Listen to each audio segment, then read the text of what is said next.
Salve Tirone, salve galera. O papo aqui hoje é sobre Daniel Alves, o craque onipresente do São Paulo, camisa 10, capitão, faz tudo.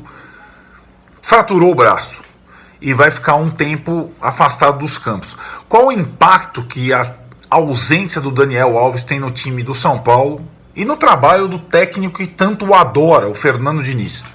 Vamos lá. Meu primeiro ponto, o Fernando Diniz montou o São Paulo já há algum tempo e sobretudo esse ano em função do Daniel Alves. O tipo de jogo, o estilo de jogo, os demais companheiros, tudo em função do Daniel Alves. E o Daniel Alves, em contrapartida, tornou-se seu principal defensor. Dentro de campo, fazendo tudo, e fora de campo, com declarações, entrevistas e tudo mais, sempre sendo, digamos, a pedra segura no esquema do Fernando Diniz e no trabalho do Fernando Diniz no dia a dia e tudo mais. A questão é a seguinte: como se virar sem Daniel Alves para o São Paulo e particularmente para o Fernando Diniz? Para o São Paulo, eu acho que a gente vai discutir os substitutos ao longo desse vídeo. No final vamos dar as nossas opções, as minhas preferidas e as do Tirone. Dentro de campo é uma questão. Eu acho que automaticamente o time vai mudar o estilo. Não tem nenhum jogador com as características do Daniel Alves de saída de bola o tempo todo, de tic-tac e de passe curto, posse de bola. Não tem exatamente esse jogador. Então o time vai mudar.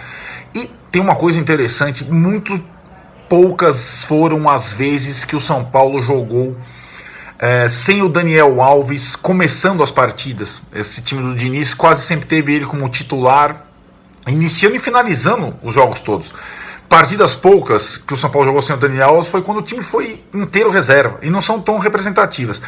Aí para o Fernando Diniz a questão é a seguinte: a ausência do Daniel vai obrigá-lo a reinventar o time e também, de uma certa forma, em contrapartida, esse fato, a necessidade de reinventar o time, ter perdido o principal jogador, pode dar um tempo a mais, um respiro, um álibi para o Fernando Diniz. Você entende? Tirone, diz aí pra gente, pra mim e pra nossa turma aqui, qual o principal desafio do Diniz sem o Daniel Alves, dentro ou fora de campo? Diz aí. Fala aí, Arnaldo, fala aí, pessoal. Pergunta complexa, hein? O desafio do Diniz é maior dentro ou fora de campo sem o Daniel Alves?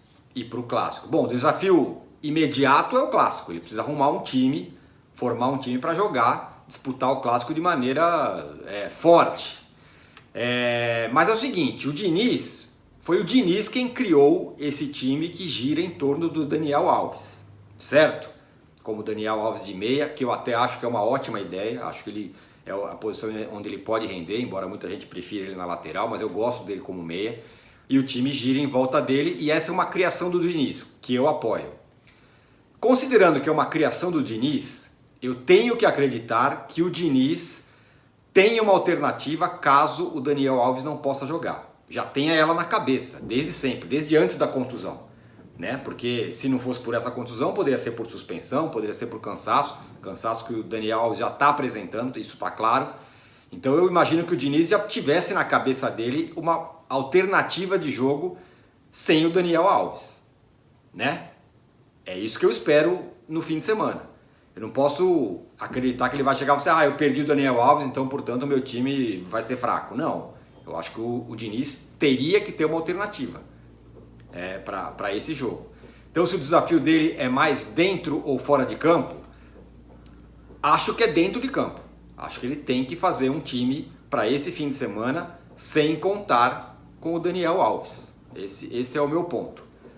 Agora, tá todo mundo especulando como é que vai formar esse time. Já não vai ter o Reinaldo.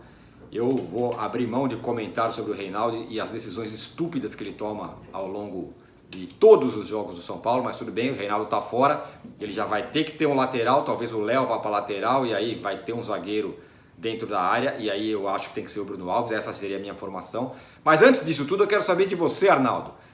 Quem você escalaria, quem você acha que deve ser escalado para o lugar do Daniel Alves? Manda aí. Bom, Tirone, é uma pergunta complexa. São várias opções, nenhuma exatamente com as características do Daniel Alves, mas o São Paulo tem nesse elenco, principalmente no meio de campo, setor onde o Daniel Alves vinha ocupando, as principais alternativas, o número maior de jogadores talentosos ou promissores. Então tem desde o mais experiente e talvez a óbvia substituição Hernanes, que voltou a jogar, ao mais inexperiente Rodrigo Nestor. Eu vou dar uma passada geral e depois vou perguntar para você qual seria o seu substituto. O Fernando Diniz tem o Hernanes, aí tem os três que formavam o meio de campo da base do São Paulo lá atrás, da mesma geração. O Luan, característica mais defensiva, o Liseiro, característica mais de construção canhoto, o Igor Gomes, característica mais ofensiva. E os dois de uma geração mais recente, o Gabriel Sara, que começou como titular nas últimas partidas como um meia canhoto, nas características do Liseiro, mas mais agudo, e o Rodrigo Nestor. Rodrigo Nestor, que não jogou ainda praticamente, é aquele cara que tem mais a ver com o jogo do Daniel Alves. Toque curto, dinâmica. Eu vou dar minha opção preferida e depois eu vou perguntar para o Tirone entre todas essas. Eu acho, Tirone, que não vou ficar em cima do muro, mas nessa situação de não existir um jogador com as características e com a vitalidade do Daniel Alves, que joga 90 minutos todos os jogos, embora estivesse apresentando desgaste, eu acho que a alternativa melhor para o Diniz é escolher o substituto para cada adversário, para cada jogo, e não ter um cara só. Por exemplo, contra o Corinthians, eu acho que seria interessante pelo peso do jogo, pela ausência do Reinaldo, talvez, e também pela ausência possível do Luciano, talvez, ele começar com o Hernanes, que é o mais experiente. Mas já está claro que o Hernanes não consegue jogar 90 minutos. Então, contra o Corinthians, eu começaria com o Daniel Alves fora, Hernanes substituto. Substituto, nesse primeiro jogo, Hernanes. Agora, a partir dos outros jogos, o jogo seguinte é contra o Atlético Mineiro no Mineirão, pensar de acordo com cada adversário. Se você precisar de um jogador mais ofensivo no meio de campo, Igor Gomes. Se você precisar de um jogador mais defensivo, Luan.